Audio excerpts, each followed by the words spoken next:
Unmute कर रहा हूँ। यस, प्लीज आपका स्पीकर ऑन करके आप शुरू कीजिए। Hare Krishna, can you hear me? Yes. ये वृंदावन जाने की सज़ा है कि मेरे इतने सारे सीनियर होते हुए भी अहमदाबाद से मुझे बाहर निकाल दिया गया और मुझे पहले चांस मिल गया है, तो मैं इसे सज़ा ही समझता हूँ।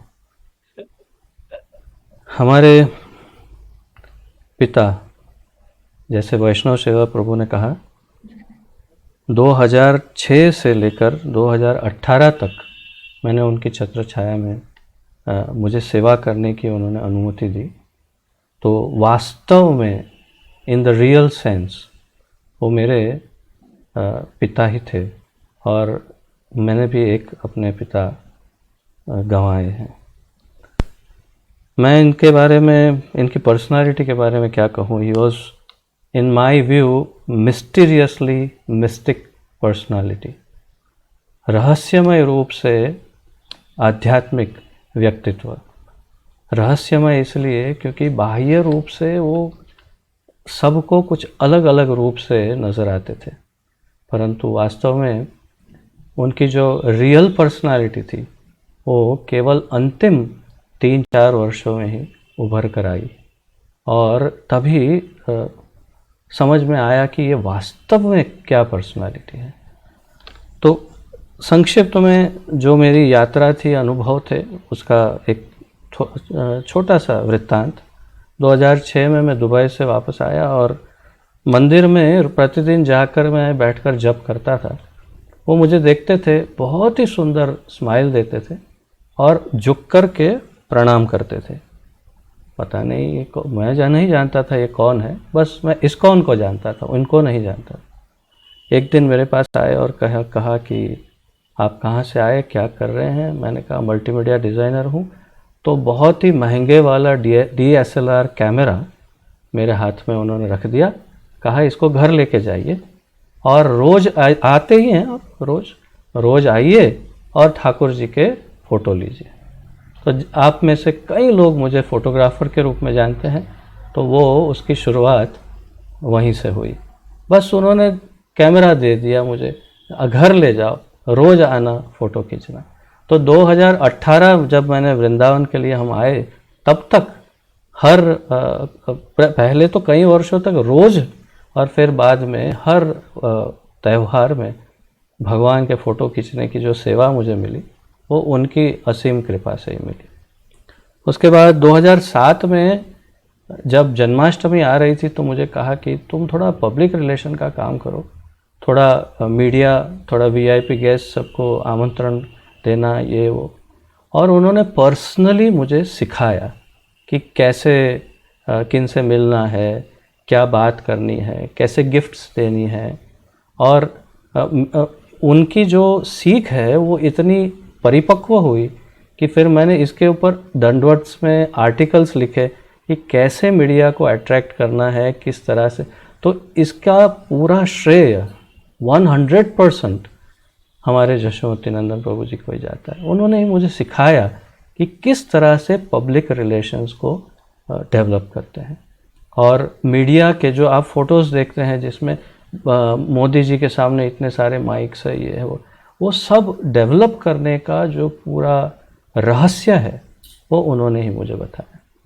प्रेम, कैसे प्रेम से उनसे बर्ताव करना है, और पूरा उनका जो रिलेशनशिप मीडिया के साथ डेवलप हुआ हमारा, वो सब उनके ही निर्देशन के अनुसार हुआ। और इसके पश्चात मोदी जी के पास जाना, जन्माष्टमी के लिए आमंत्रण, तो सब जगह तो मुझे भेज देते थे। मोदी जी के पास जब जाना हो तो कहते थे तुम रुको मैं आता हूँ, और फिर साथ में आते।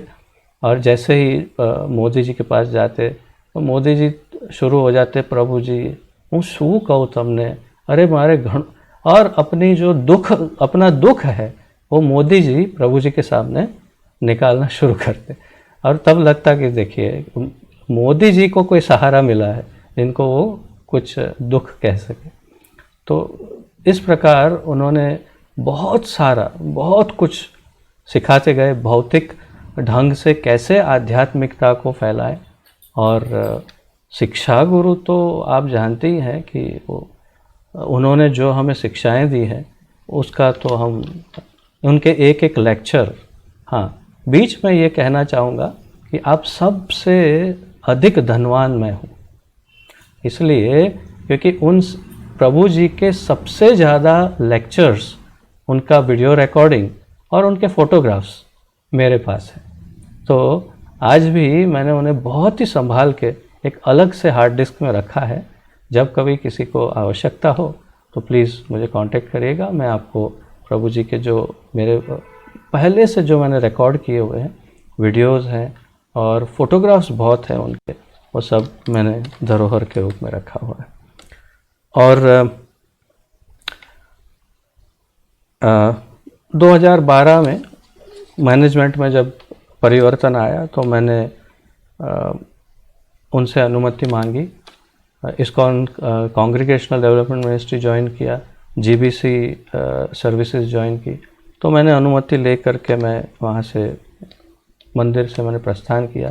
फिर भी उन्होंने कहा कि दामोदर तुम हर त्यौहार में मीडिया की सर्विस जारी रखना, और इसलिए 2018 तक मैं वो सर्विसेज जारी रख पाया। और उनका जो तीसरा स्ट्रोक आया उसके पश्चात हमारे संबंधों में कुछ अलग परिवर्तन आया। इतना मधुर परिवर्तन हुआ कि मेरे पास शब्द नहीं है। और हम लोगों ने एक नियम बनाया था कि हम हर शनिवार को उन्हें साउथ इंडियन, आप जानते हैं मेरी पत्नी साउथ इंडियन है, तो साउथ इंडियन डिश बना करके उनके लिए ले जाते। कई महीनों तक ये चलता रहा। हर सैटरडे हम जाते, उन्हें साउथ इंडियन खिलाते, और वो जो हमारे 1.5-2 घंटे हम उनके साथ बिताते, वो मेरी सबसे बड़ी धरोहर, सबसे बड़ी एसेट है, जो मैं वो पल कभी नहीं भूल सकता। अंत में 2018-19 में 2019 में प्रभु जी यहाँ भी आए वृंदावन में, जब मेरी सास अभी भी इस धरती पर थी, और प्रसाद पाया यहाँ पर। और फिर अंत में आप सबके लिए एक और बात जो आप सब नहीं जानते, 24 अक्टूबर 2019 को प्रभु जी के जाने के एग्जैक्ट 1 वर्ष पहले कार्तिक एकादशी में मेरी सास ने यहाँ वृंदावन में शरीर त्याग किया था। और 25 अक्टूबर को प्रभु जी आए उनके अंतिम दर्शन के लिए, और एक ऐसी बात कही जो अब मुझे लगता है कि पता नहीं इससे क्या कनेक्शन है, परंतु वही डेट, और प्रभु जी ने कहा उनके सामने देखकर, I want a death like this.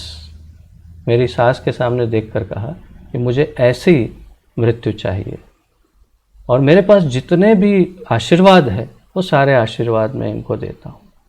और ये एक संजोग है, एक कोइंसिडेंस है, परंतु वही 24 अक्टूबर 2020 को उन्होंने अपनी लीला समाप्त की। अब इसे एक रहस्य ही है मेरे लिए, परंतु यही है। और बहुत कुछ है कहने के लिए, परंतु मैं कुछ उदाहरण देना चाहूँगा प्रभु जी की पर्सनालिटी के बारे में।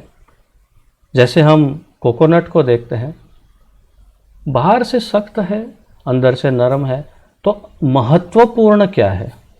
महत्वपूर्ण है उसका अंदर का भाग, बाहर का भाग तो चूर चूर होना ही है। वही पर्सनालिटी प्रभु जी की थी। अगर हम उनके इतिहास को, उनके पहले के स्वभाव या उनके मैनेजमेंट स्किल्स को या उनके मैनेजमेंट के तरीक़ों को देखेंगे तो हम प्रभु जी को कभी नहीं समझ पाएंगे।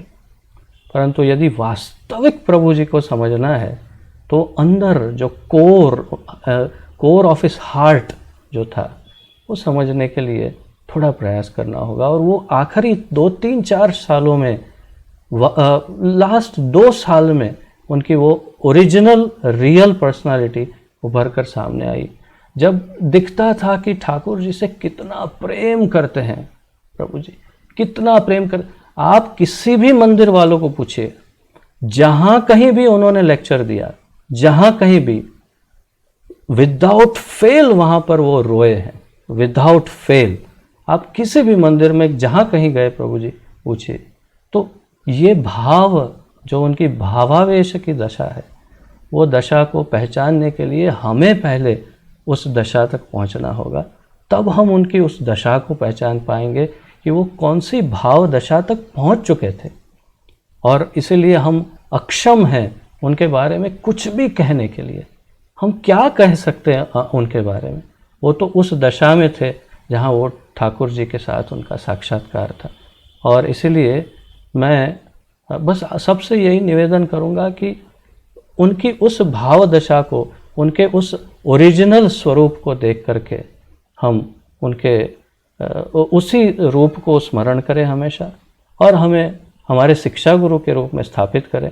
अगर आप पीछे मेरा ऑल्टर देख सकते हैं तो आप देख पा रहे होंगे कि परंपरा में उनका स्थान मैंने दे दिया है। तो अब वो मेरे ऑल्टर में, मेरे मंदिर में, हमारे परंपरा में भी विराजमान है। वही उनका स्थान है, उचित स्थान है, और हमने उन्हें दिया है। बस इतना कह कर के मैं विराम लूँगा। कहने के लिए बहुत कुछ है, परंतु हाँ, अहमदाबाद मैनेजमेंट से कहूँगा, इस्कॉन मैनेजमेंट से, उनके लिए एक बहुत ही सुंदर समाधि बनवाइए और उनका लाइफ साइज फ़ोटोग्राफ रखिए। फ़ोटोज़ मेरे पास भी बहुत हैं, और बहुत सुंदर उनका और छोटे छोटे फ़ोटोज़ भी बनवा के मंदिर में उन्हें डिस्ट्रीब्यूट करवाइए। तो बस इतनी विनती के साथ आप सबका धन्यवाद करते हुए, आप सबके और हमारे प्रिय प्रभु जी के चरणारविंद में अनंत कोटि दंडवत प्रणाम निवेदन करते हुए आप सबसे आज्ञा चाहता हूँ। हरे कृष्णा। धन्यवाद। Thank you very much, Dhananjay Prabhu. Thank you very much. Next is Sachinand Prabhu from Vallabh Vidyanagar. मैं आपको अनम्यूट कर